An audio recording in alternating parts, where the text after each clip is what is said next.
여러분 교회를 다니시거나 또 말씀을 읽다 보면 자주 접하게 되는 이름 중에 하나가 바울입니다. 그 바울은 예전에 예수님을 거부하면서 예수님을 믿는 자들조차도 핍박하는 자였습니다.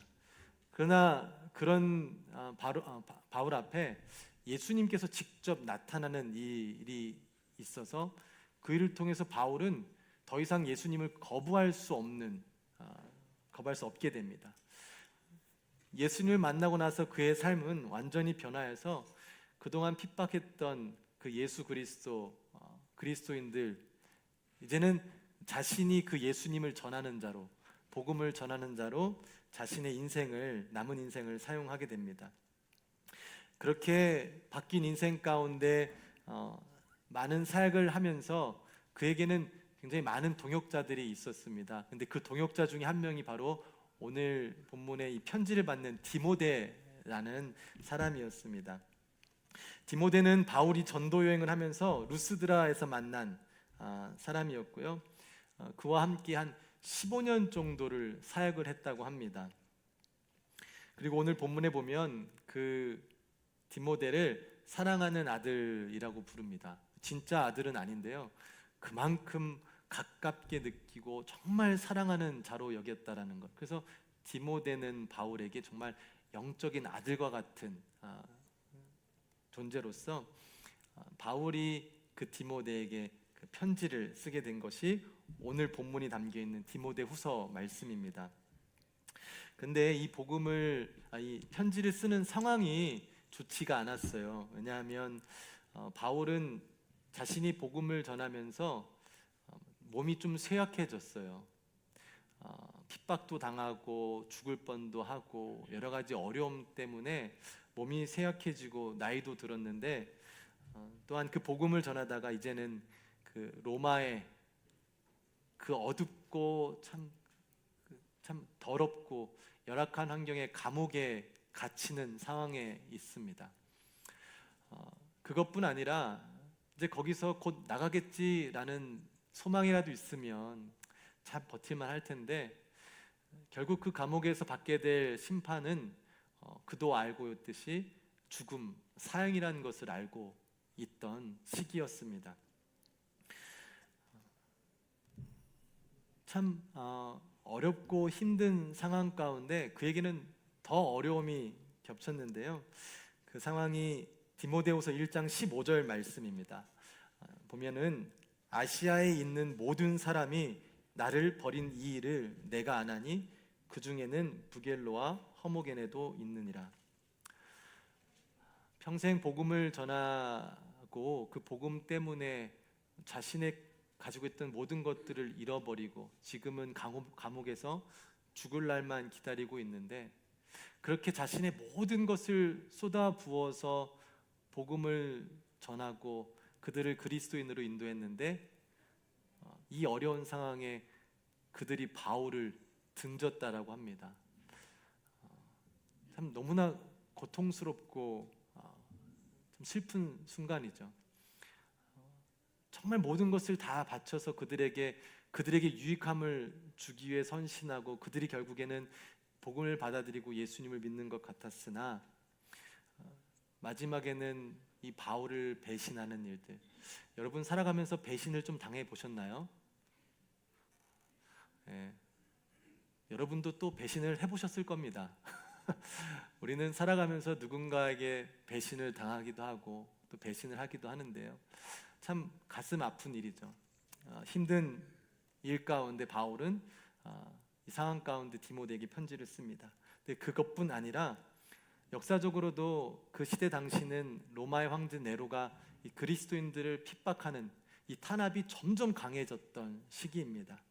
교회 안에서도 참 사람들이 등지고 또 거짓 교사들이 많이 있고 이것만으로도 버티기 힘든데, 교회 밖에서는 교회를 탄압하는 일들이 있었습니다.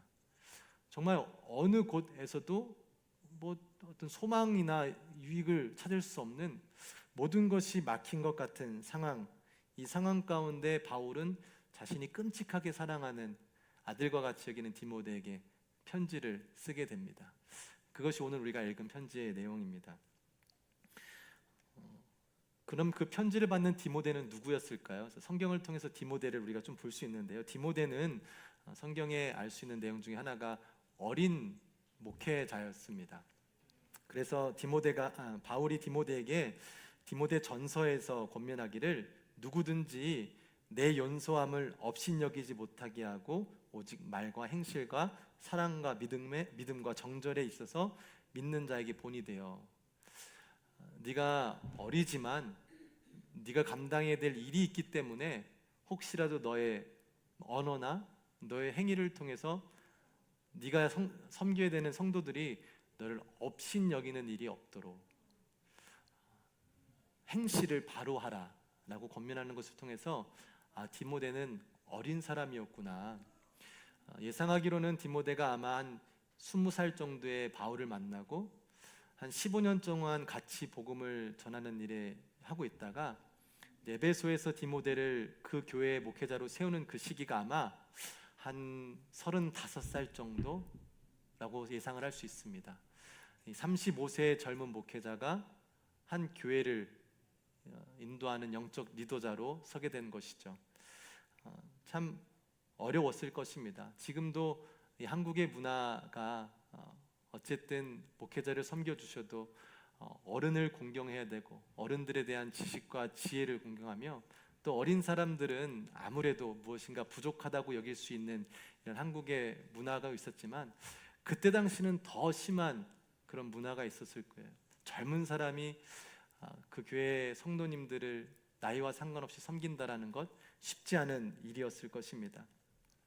그리고 그 디모데가 또 어떤 특징이 있었냐면요, 참 나이도 어린데 병약하고 그러니까 병이 잦은 병약한 사람이었다고 합니다. 디모데전서 5장 23절에 바울이 이렇게 얘기합니다. 이제부터는 물만 마시지 말고 내 위장과 자주 나는 병을 위하여 포도주를 조금씩 쓰라.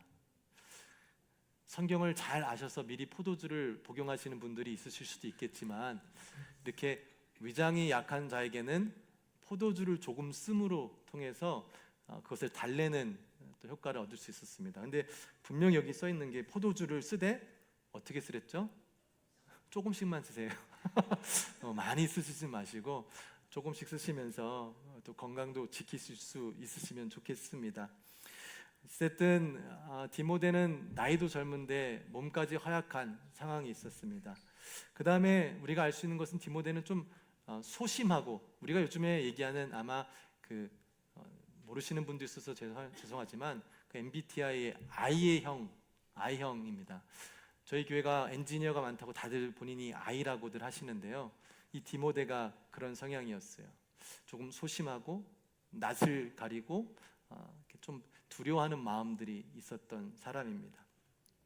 그래서 예전에 기록에 보면 바울과 디모데가 헤어질 때 그 무리 중에 눈물을 흘리면서 슬퍼하고 힘들어했던 좀 그런 자가 있다는데 그 중에 디모데가 있었습니다. 이렇게 어리고 또한 병이 자주 걸리는 병약한 존재, 더군다나 소심하고 또 쉽게 주저앉는 이 디모데, 지금 이 어려운 상황 가운데 바울은 곧 죽음을 향해 가는 것을 알고 있고 자신이 남겨둔 이 디모데는 에베소라는 교회에서 계속해서 복음의 사역을 감당해야 되는 이 일 가운데 바울이 디모데에게 편지를 쓴 것입니다. 오늘 이 말씀이 혹시 저나 여러분 가운데 디모데처럼 어려운 상황 가운데 또한 그 상황을 극복하기에는 내 능력은 아무것도 없어서 주춤거리는 그런 상황 가운데 있으시다면 오늘 말씀이 하나님이 우리에게 주시는 그 일을 극복할 수 있는 지혜의 말씀으로 받아들이셔서 그 자리에 주춤하거나 머무르거나 후퇴하는 것이 아닌 그 일에서 일어나셔서 우리에게 허락하신 그 길을 한 걸음 한 걸음 나아갈 수 있게 되기를 소망합니다. 바울은 이 어려움과 자신의 부족함으로 주저하고 있는 디모데에게 가장 먼저 이야기한 것 중에 하나가 바로 거짓 없는 믿음을 이야기하고 있습니다. 이 거짓이 없다라는 것은 꾸밈이 없다, 가식이 없다, 연기하지 않는다. 외식하는 자여라는 게 연기하는 자. 그래서 그리스도인들이 가장 멀리해야 될 것 중에 하나가 바로 연기하는 믿음. 그런데 이게 요즘 세대는 좀 세상에 들통나서 세상 사람들이 손가락질하는 게 그리스도인들은 다 연기하는 자들이다, 가식적인 사람들이다 라고 이야기를 하고 있지 않습니까? 아마 그들은 우리가 우리를 생각하는 것보다 우리들에게 좀 더 높은 기준을 준 것 같아요. 그래서 자신들의 기준에 보기에는 크리스찬들이 좀 그렇게 살아가고 있지 않는 것 같다라고 하면서 실망을 하고 있습니다. 그러나 우리가 그들의 평가를 떠나서 신앙생활하면서 가장 중요시 여겨야 될 것들이 바로 이거예요. 나의 믿음이 가식적인 믿음은 아닌가? 나는 이 믿음 때문에 이 믿음을 연기하면서 살아가고 있지는 않은가? 하나님께서 주신 믿음은 연기하고 가식적인 것이 아니라 진리의 말씀이신 거죠. 그 진리는 그냥 진짜인 거예요. 우리가 연기할 필요도 외식할 필요도 아닌 그 진리가 들어오면 그 자체가 진리이기 때문에 우린 그대로 살아갈 수밖에 없는 그 능력이 바로 복음. 그래서 바울은 그 진리에 대해서 먼저 디모데에게 이야기하고 있습니다. 디모데는 복음을 가르치고 그리스도인들을 인도하는 것에 대한 어려움을 겪었습니다. 아까도 말씀드린 대로 젊은 사람이 교회 안에서 무엇인가 가르치는데 교회에 거짓 교사들이 가득 차 있는 거예요. 그러면서 야, 제가 뭘 알겠어. 저 디모데 젊어갖고 아무것도 모르는데 그 말 믿어? 들어? 하면서 다른 이야기들을 얘기하는 거예요. 그거 아니야. 이게 기야. 저 말 틀렸어. 곳곳에 교회에 그런 사람들이 있었던 것입니다. 디모데에 대한 권위에 대한 도전이 늘 있었고요. 교회 밖에서는 계속해서 교회를 탄압했습니다. 그런 상황 가운데 자신의 능력을 보니 자신은 그것을 이겨낼 수 있는 능력이 아무것도 없어 보이는 거예요. 당연히 디모데는 위축이 되죠. 어떡하지? 저 사람들이 자꾸 나에게 이렇게 도전을 하며 나는 내가 가진 것으로는 사람들을 설득할 능력이 없는데 나는 어떻게 해야 되지? 생각만 해도 끔찍할 것 같아요. 제가 디모데 같은 상황이라면 얼마나 끔찍하겠어요. 내가 뭔가 진리라고 믿고 전하는 것이 사람들마다 다 아니라는 거예요. 웅성웅성대면서 여러 가지 이야기들이 나오는 거예요. 밖에서는 막 탄압이 있고 막 어떻게든 교회를 무너뜨리려고 하고 깨치려고 하는 일들이 있는 거예요. 위축되는 거는 참 다행인 것 같아요. 한 걸음에 도망쳤을 것 같습니다. 이런 상황 가운데 디모데에게 바울은 어떤 영적인 선배로서 지도자로서 그에게 조언을 해줍니다. 제가 기대하는 바울의 어떤 조언은 그랬으면 좋았을 것 같아요. 디모데야, 힘들지? 이런 상황에서는 이렇게 하면 돼. 이 문제는 이것 때문에 그래. 그러니까 이 문제는 이런 답으로 해결하면 지금보다 훨씬 더 잘 해결할 수 있을 거야 라는 이런 실질적인 조언을 주면 좋을 것만 바울은 그게 아니라 디모데가 가지고 있는 거짓 없는 믿음에 대해서 언급하고 있습니다. 바울은 세상의 흐름과 그 흐름에 맞춰서 살아남는 방법을 가르쳐 주는 것이 아니라 변함없는 진리, 디모데가 가지고 있던 그 변함없는 진리, 믿음에 대해서 이야기하고 있습니다. 왜? 상황들은 언제든지 변할 수 있지만 바울이 갖고 있는 거짓 없는 믿음은 어떠한 일에도 아무리 시간이 지나도 변하지 않기 때문에 그렇습니다. 우리가 세상을 살아가다 보면 우리는 참 세상의 이야기에 이리 갔다 저리 갔다 하지 않습니까? 예전에 보면은 예전 어르신들 저도 그런 영향을 받았지만 사당 오락이라고 해서 4시간 자면 합격하고 5시간 자면 떨어진다. 그래서 4시간 자면서 공부해야 대학에 합격하고 5시간 자면서 공부하면 대학에 떨어진다. 4시간 자면서 일해야 성공하고 5시간 잠 잘 거 다 자면서 일하면 성공하지 못한다 라는 교육으로 여러분 자라지 않으셨습니까? 저도 그렇게 들었던 것 같습니다. 잠은 부정적인 것, 죽어서나 자는 것이라 얘기하면서 그렇게 가르쳤죠. 교회도 똑같이 가르쳤어요. 잠은 죽어서 자라. 새벽에도 밤에도 교회 나와서 기도해라. 기도하고 일하고. 그럼 어떻게 되겠어요? 인간인데. 집에 가서 자죠. 집에선 자고 교회 와서 일하고 기도하고 집에 가서 자고. 집이 망하는 거죠 이제. 집 이걸 하나도 안 하고. 그런 식으로 무엇인가 잠에 대한 부정적인 것들을 가르치면서 자면 안 된다. 하여튼 깨어서 부지런하게 일을 해라 라고 가르쳤습니다. 근데 현재 뇌를 연구하는 사람들이나 이 잠을 연구하는 사람들을 통해서 우리들의 생각이 완전히 바뀌었죠. 잠은 이제 우리에게 부정적인 것이 아니라 반드시 필요한 아주 중요한 것으로 우리에게 여겨지고 있습니다.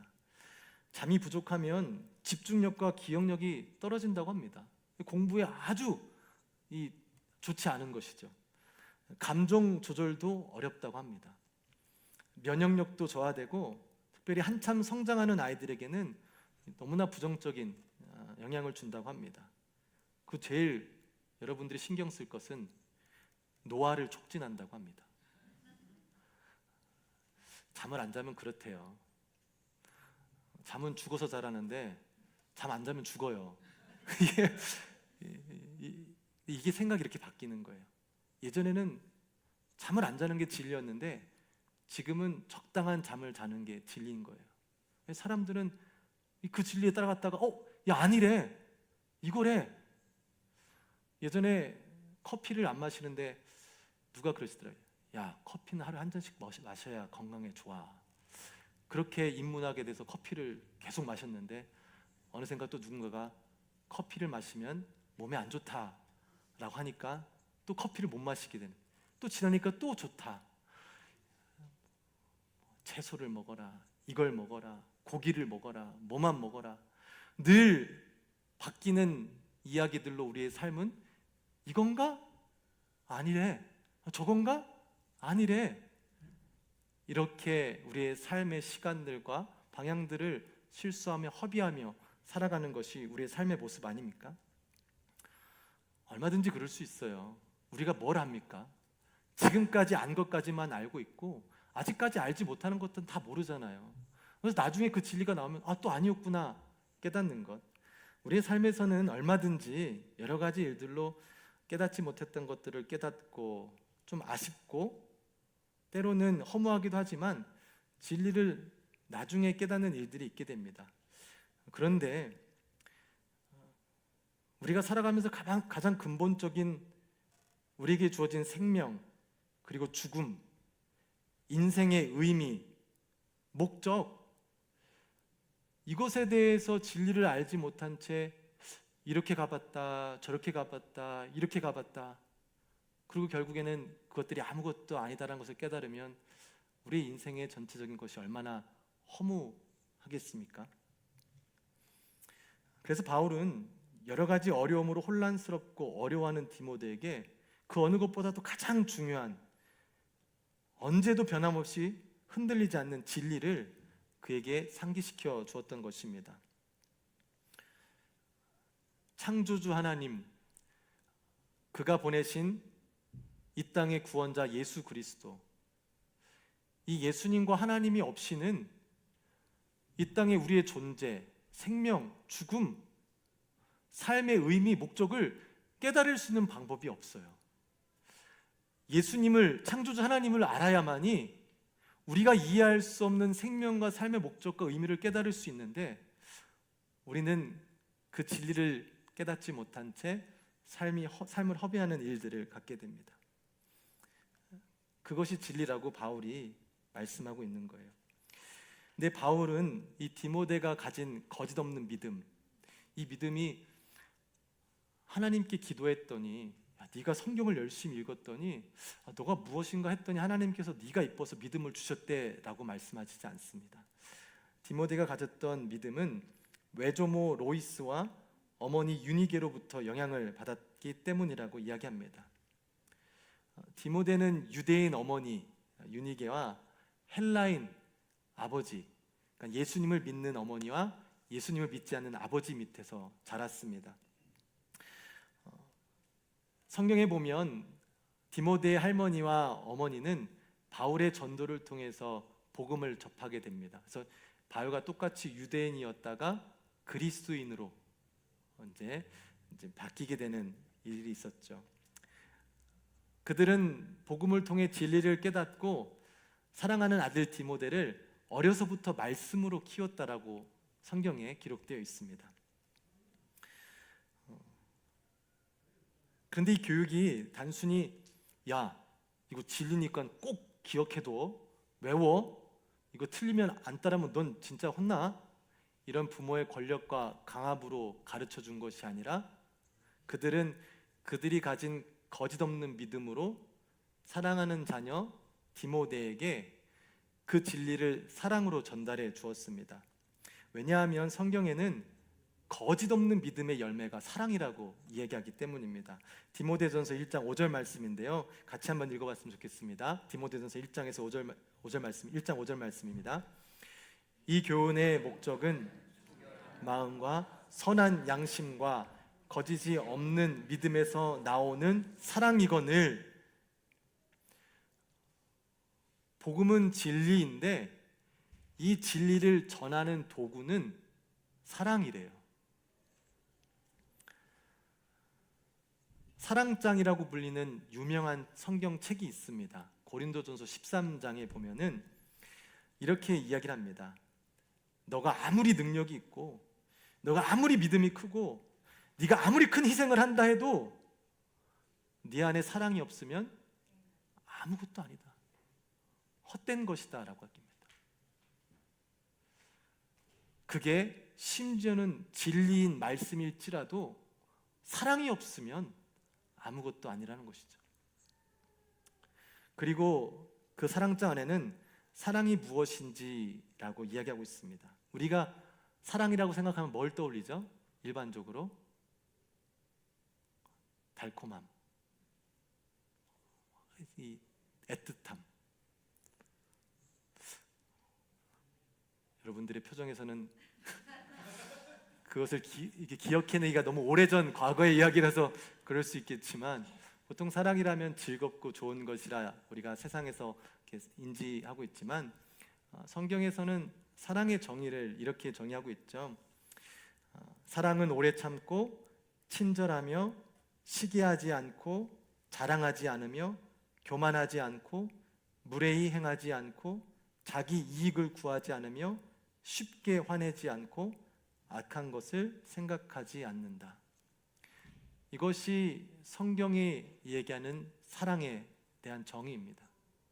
결국 이러한 마음으로 진리를 전하는 것. 디모데는 외할머니와 어머니로부터 그러한 사랑의 전달 통로를 통해 진리를 전수받게 된 것이죠. 저와 여러분도, 이곳에 있는 여러분들, 복음을 듣고 예수님을 믿는 분들이 계시죠. 여러분들이 기억할 수도 있고 기억 못할 수 있지만, 여러분이 예수님을 믿는 데까지 분명히 여러분의 삶 가운데서도 영적인 로이스와 유니게가 있었습니다. 여러분에게 진리를 전하기 위해서 사랑으로, 성경이 이야기하는 이 사랑으로 그 복음을 전하는 사람이 있었기 때문에 결국에 여러분은 그 복음을 여러분의 거짓없는 믿음으로 받아들일 수 있었던 것입니다. 그렇게 받은 여러분은 현재 누구의 영적인 로이스와 유니게의 역할을 감당하고 계십니까? 복음은 영적인 로이스와 유니게가 없이는 전달될 수 없는데, 우리는 그렇게 받았으면서 왜 우리는 다른 이들에게 우리가 받은 사랑을 전하지 않고 있나요? 왜 언제부턴가 교회는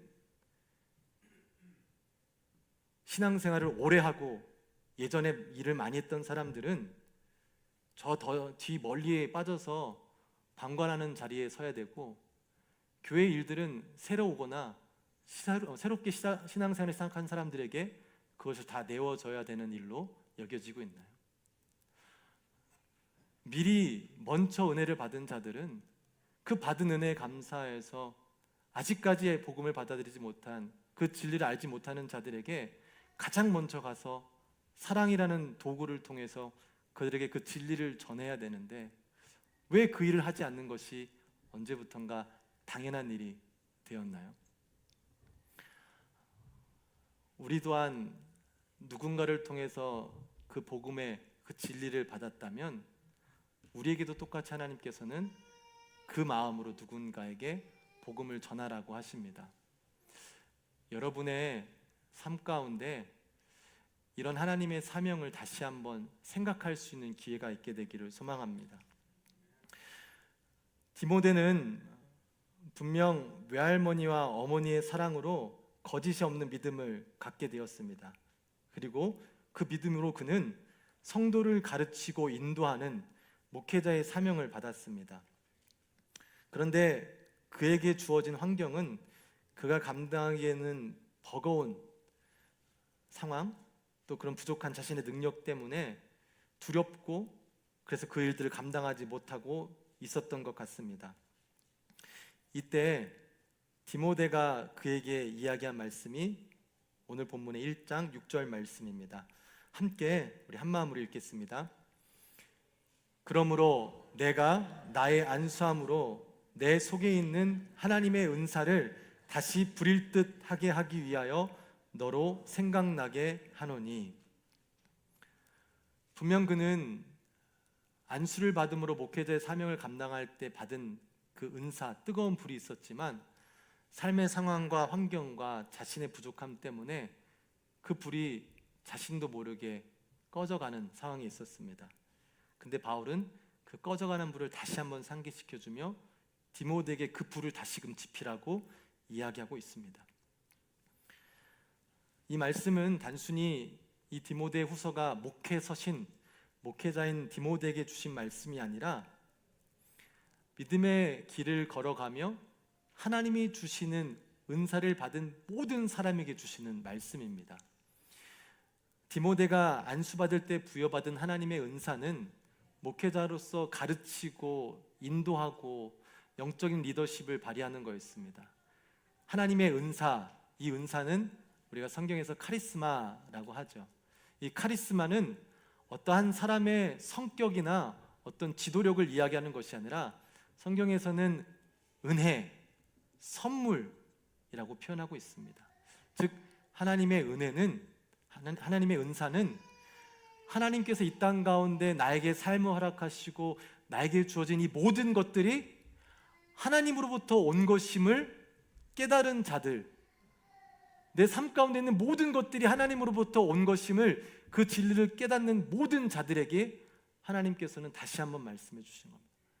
내가 이것을 너희에게 주었고 너희는 이것을 기쁨으로 감당하라.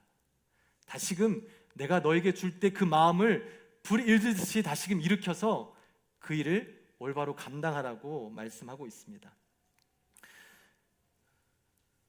마치 외할머니 로이스와 어머니 유니게, 어찌 보면 보잘것없는 거잖아요. 세상적으로 큰 이름을 날리고 남들이 볼 때 화려한 일을 한 게 아니라 자신의 가까이 있는, 자신이 할 수 있는, 자신이 온전히 영향력을 끼칠 수 있는 그 어린 손자에게 자신이 가진 진리를 사랑으로 전하는 일. 근데 그 일이 너무 기뻤던 거예요. 하나님이 주신 사명이고 하나님이 주신 기회이니까. 그 일을 기쁨으로 감당했을 때 디모데에게 그 하나님의 은혜와 믿음이 전달된 것처럼 우리의 삶 가운데서도 분명 이 모든 것이 하나님의 은혜입니다 라는 고백이 있다면, 내게 주어진 삶, 아빠로서, 엄마로서, 자녀로서, 교인으로서, 성도로서, 직분자로서, 직장인으로서, 비즈니스를 운영하는 사람으로서 이 모든 것이 하나님이 허락하신 것들이라 고백을 하면 그것을 기쁨으로 감당할 수 있는 것이 우리 믿음의 사람들에게 필요한 것이라고 다시 한번 일깨워주고 계십니다. 그런데 우리는 너무나도 쉽게 하나님께서 주신 은사, 그 선물, 카리스마를 받고도 여러 가지 이유와 환경 탓을 하거나 자신의 욕심이나 성에 차지 않는다는 이유로 그 일을 감당하는 것을 주저하고 있습니다. 아내를 사랑하라, 남편을 존경하라, 자녀를 사랑으로 양육하라, 가정을 진심으로 섬겨라, 허락하신 삶을 감사함으로 살아내라, 주어진 일들을 기쁨으로 감당해라, 하나님을 기쁨으로 예배하고 교회를 건강하게 세우는 일들에 주춤거리지 말라 하지만 우리는 수많은 이유로 그 일들을 온전히 감당하지 않고 있습니다. 이 말씀을 준비하면서 제 개인적인 성향으로는 아마 여러 가지 상황 때문에, 여러 가지 부족함 때문에 주춤거리는 분들을 제가 만난다면 저는 당연히 그럴 것 같아요. 얼마나 힘드시겠어요. 좀 쉬셔야죠. 참 이 어려운 일을 견디시느라 너무 고생이 많으시겠네요. 주춤거리는 게 마땅하고 두려운 마음을 가지시는 것이 당연합니다 라고 얘기할 것 같아요. 근데 그건 어디까지나 제 마음이었던 거예요. 하나님은 전혀 그렇게 말씀해 주시지 않는 거예요. 분명한 이유가 있고 확실하게 나는 그것을 감당할 수 없는 능력 때문에 하지 못하고 주저앉고 있는 자에게 하나님 주신 마음이 디모데후서 1장 7절 말씀입니다. 함께 여러분에게 주시는 말씀으로 함께 읽었으면 좋겠습니다. 하나님이 우리에게 주신 것은 두려워하는 마음이 아니요 오직 능력과 사랑과 절제하는 마음이니. 아멘. 하나님이 분명하게 말씀해 주시는 거예요. 어렵지, 힘들지, 고통스럽지, 네가 못 이길 것 같지, 못 해낼 것 같지, 근데 두려워? 그건 내가 너한테 주는 마음 아니야. 나는 너에게 두려움이란 마음을 주지 않았어. 대신 나는 능력과 사랑과 절제의 마음을 너에게 주었어 라고 하시면서 하나님이 우리에게 주신 마음을 다시 한번 일깨워 주십니다. 하나님께서는 우리에게 잘하라고 말씀하시지 않는 거예요. 큰 또 다른 회개의 시간이 있었습니다. 여러분에게는 우습게 들릴지 모르겠지만 저희 아들이 축구를 하는데 할 때마다 저는 아들에게 꼭 혼을 냅니다. 그렇게 할 거면 하지 마라. 그런 식으로 할 거면 축구를 하지 마라.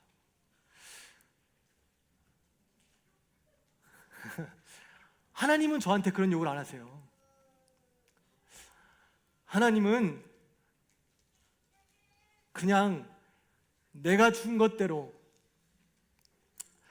내가 준 능력대로 그 마음으로 그냥 그 일을 감당하라는데 나는 누군가에게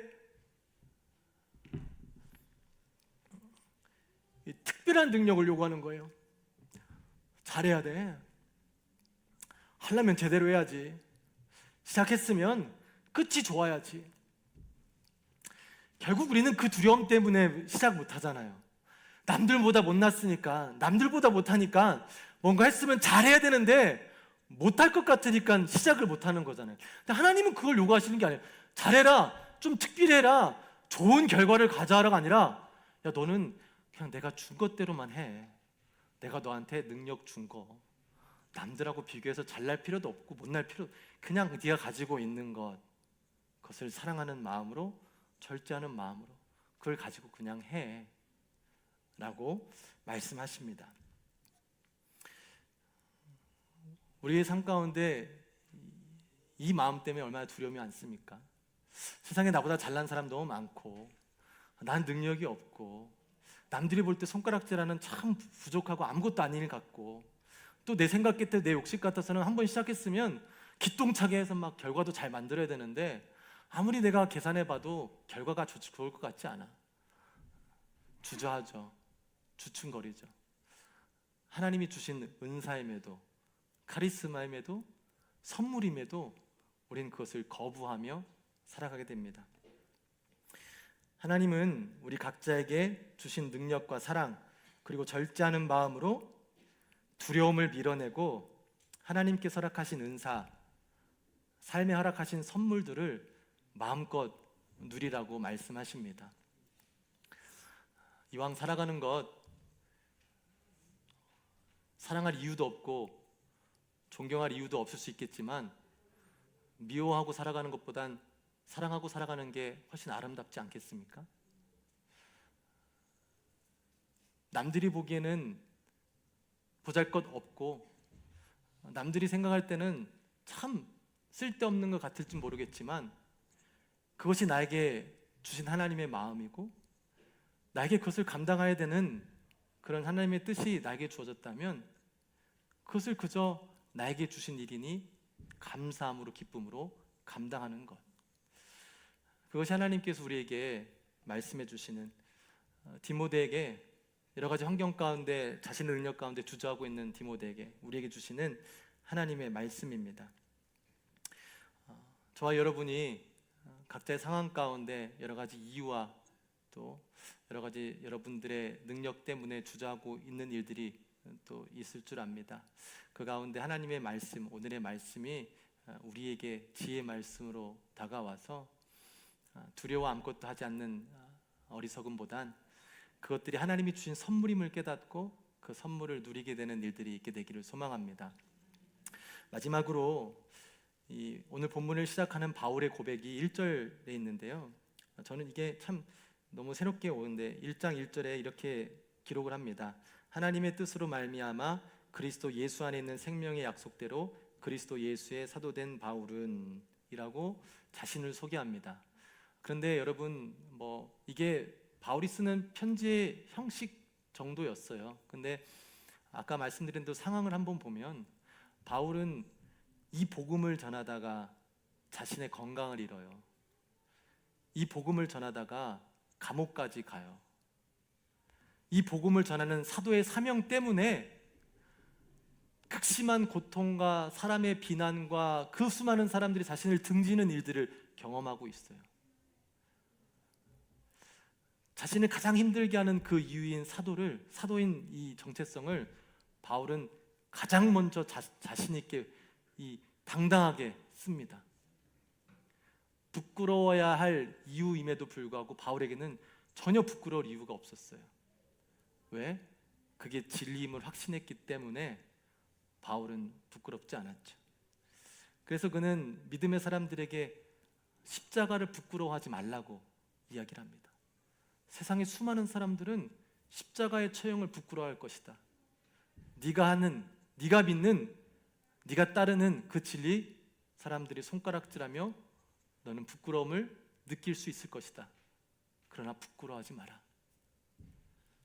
그것이 복음의 능력이다 라고 이야기하면서 자신은 그 힘든 상황 가운데 그 복음을 부끄러워하지 않는다고 담대하게 편지의 가장 앞부분을 시작하고 있습니다. 저와 여러분들의 삶 가운데 이렇게 흔들리지 않는 그 진리, 그 복음이 있게 되기를 소망합니다. 무엇을 하냐보다 더 어려운 것은 부끄러움 가지는 마음인 것 같아요. 근데 우리 안에 진리가 있다면 그 진리는 우리 안에 부끄러움을 몰아내는 것이죠.